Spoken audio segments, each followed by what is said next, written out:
Olá pessoal, tudo bem? Estamos voltando aqui para dar continuidade, à nossa disciplina Administração Pastoral. Queremos falar um pouco hoje sobre a questão da ceia. Na próxima segunda-feira falaremos um pouco sobre o batismo, que são dois atributos, dado à igreja e que na maioria dos casos são feitos, ou são ministrados pelo pastor, pelo líder da igreja. Em alguns casos, em alguns ministérios, algumas convenções, é permitido ao missionário, ao líder que está no campo, que ele faça a ceia e o batismo. Ele está ali, mesmo sem ser o pastor, mesmo sem ser ainda consagrado ao ministério pastoral, mas ele recebe essa função, essa autorização dada pela igreja, e isso acontece muito em localidades distantes, onde o pastor às vezes não tem condições de estar lá no momento de uma ceia, de um batismo. Então a pessoa que está responsável pelo trabalho, ela recebe da igreja autorização para a ceia. Nós vamos ver algumas questões, algumas perguntas, que são feitas a respeito da ceia. Primeiro eu quero ler um texto aqui na Palavra de Deus para esse momento, para que a gente já tenha uma ideia daquilo que nós vamos ver nessa aula de hoje.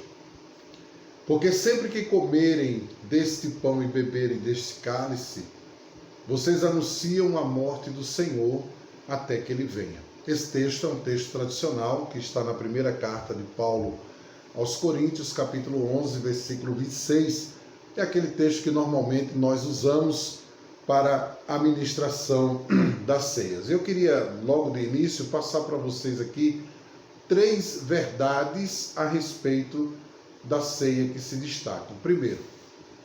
A primeira é a centralidade da morte de Cristo. Jesus estava dando instruções para o seu próprio culto memorial.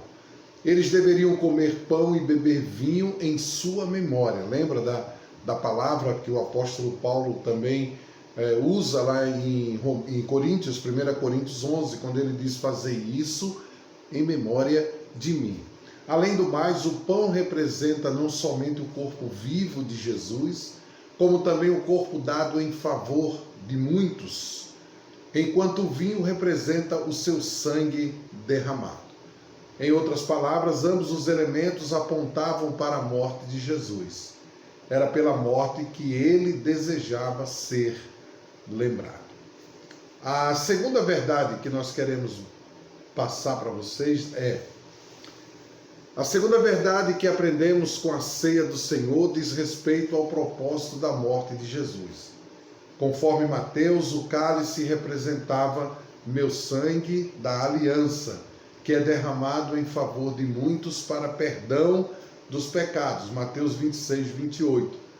Esta é a declaração verdadeiramente maravilhosa de que através do sangue de Jesus derramado em sua morte, Deus estabeleceria uma nova aliança, cuja maior das promessas era o perdão dos pecados. E a terceira verdade ensinada pela ceia do Senhor é concernente à nossa necessidade de nos apropriarmos de forma pessoal dos benefícios da morte de Jesus.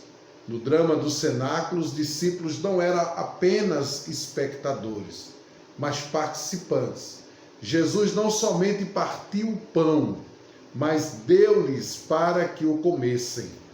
Não somente derramou o vinho no cálice, como também o deu para que eles bebessem. Da mesma forma, não bastou que Cristo morresse.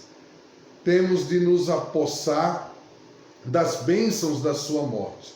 O ato de comer o pão e beber o vinho foi e ainda é uma parábola viva do receber a Cristo como nosso Salvador, crucificado, e de nos alimentarmos dele em nosso coração, mediante a fé.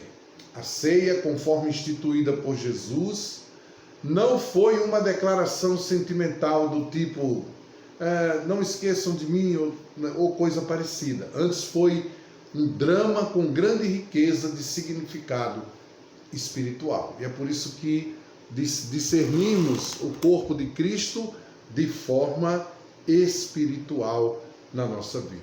Mas tem alguns pontos que nós também precisamos conceituar. Primeiro, qual o significado da Santa Ceia, da ceia? A Santa Ceia é a recordação do sacrifício de Cristo. Ao participarmos dela, lembramos-nos do indescritível amor de Deus por nós, ao entregar o seu Filho como sacrifício em nosso lugar. Ou seja, mais uma vez, volta aqui a força da palavra que Paulo pregou na primeira carta aos Coríntios, quando ele diz: fazei isso em memória de mim, ou todas as vezes que fizerdes isso, que comerdes do pão, que bebedes do cálice, anunciai a morte do Senhor até que ele venha. Então nós temos esses dois princípios que podemos colocar com bastante significado na ceia. A lembrança pelo grande sacrifício e o anúncio, né, desse sacrifício, dessa morte, desse tão grande amor, até que o Senhor venha. A Santa Ceia do Senhor é muito mais que uma simples lembrança, como nós falamos, é verdade. A Santa Ceia também é um momento especial de comunhão da igreja, onde fica evidente a participação dos crentes como membros do corpo de Cristo. É a reunião em torno da mesa do Senhor, onde ali estão os membros da igreja, aqueles que um dia professaram publicamente a sua fé em Cristo, tornando-se participantes como membros do corpo do Senhor. Muitas pessoas, porém, interpretam a ceia de forma errada. Elas defendem que a cada realização da ceia, o sacrifício de Jesus é repetido, né? E aí vem aquela questão que eu até estou passando uma atividade para vocês sobre a transubstanciação e a constransubstanciação. A ceia em memória e espiritual. Alguns momentos da ceia que é ministrada de forma diferente por algumas igrejas.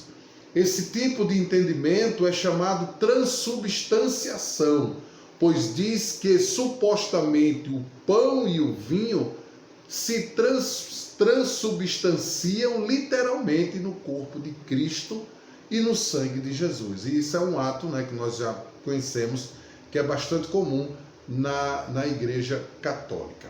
Gente, esse material tem 13 páginas para vocês darem uma olhada, darem uma lida, guardarem. A gente vai pontuando aqui cada momento, tá certo? Cada tópico desse material. Os elementos da ceia do Senhor. Jesus apresentou os elementos que simbolizaram o seu sacrifício, o pão e o vinho. O pão simboliza, não é literalmente o corpo de Cristo. Até porque hoje nós discernimos tudo isso de forma espiritual.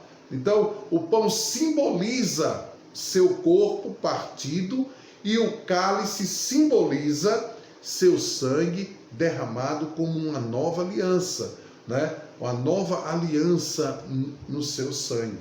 Como já foi dito, algumas tradições cristãs interpretam os elementos da ceia de forma equivocada. A Igreja Reformada não aceita tal interpretação, pois não existe base bíblica para defendê-la. Assim, na celebração da ceia, o pão continua sendo o pão, o vinho continua sendo o vinho, né? Porém, simbolicamente, o pão e o vinho representam o corpo e o sangue de Jesus. Simbolicamente, né? É um momento que nós estamos ali em comunhão com Deus, discernindo o corpo de Cristo de forma simbólica. Por quê? Porque nós já discernimos isso de forma espiritual. Já conhecemos isso de forma espiritual. Ao comer do pão e tomar do cálice, pela fé o cristão participa da comunhão de Jesus e se alimenta espiritualmente dele. Ok? Vamos voltar daqui a pouquinho no segundo vídeo.